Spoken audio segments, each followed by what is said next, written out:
नमस्कार. तर आज आपण मस्त असे प्रीमिक्सचे गुलाबजाम बनवणार आहोत. तर मी 200 ग्रॅम चितळ्यांचं पॅकेट घेतलं आहे. तर आता पहिल्यांदा आपण साखरेचा पाक बनवून घेऊया. 600 ग्रॅम साखर आणि 600 मिली पाणी गॅसवर उकळवण्यासाठी ठेवले आहे.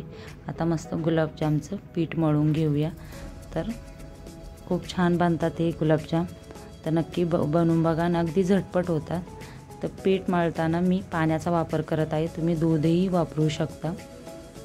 तर छान पीठ मळलं गेलं पाहिजे आणि आपण चपातीचं पीठ मळतो ना तसं पीठ मळायचं आणि चांगलं असं रगडून पीठ मळून घ्यायचं, म्हणजे गुलाबजाम छान बनतात, त्याला क्रॅक जात नाही आणि लवकर वळले पण जातात. जास्त घट्ट पीठ मळू नका, लूजच पीठ ठेवा. तर पीठ छान मळून झालं आहे. आता हाताला तूप लावून घ्यायचं आणि मग गुलाबजाम बनवायला घ्यायचे.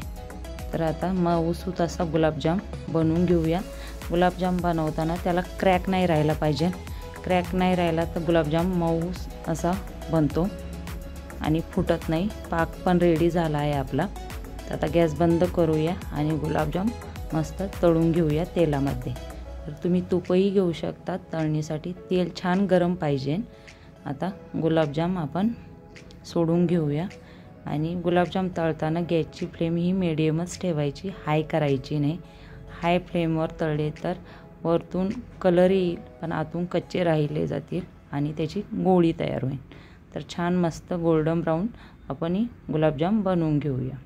तर आपले बनवून तयार झाले आहे रसरशीत असे प्रीमिक्सचे गुलाबजाम. तर नक्की करून बघा. व्हिडिओ आवडला असेल तर लाईक करा, शेअर करा आणि चॅनलला सबस्क्राईब करा. आपल्या चॅनलवरती असेच छान छान गोड खुसखुशीत खमंग रेसिपी तुम्हाला बघायला भेटतील. तर पुन्हा भेटूया अशाच एका छानशा रेसिपीसोबत. तोपर्यंत बाय. थँक्यू.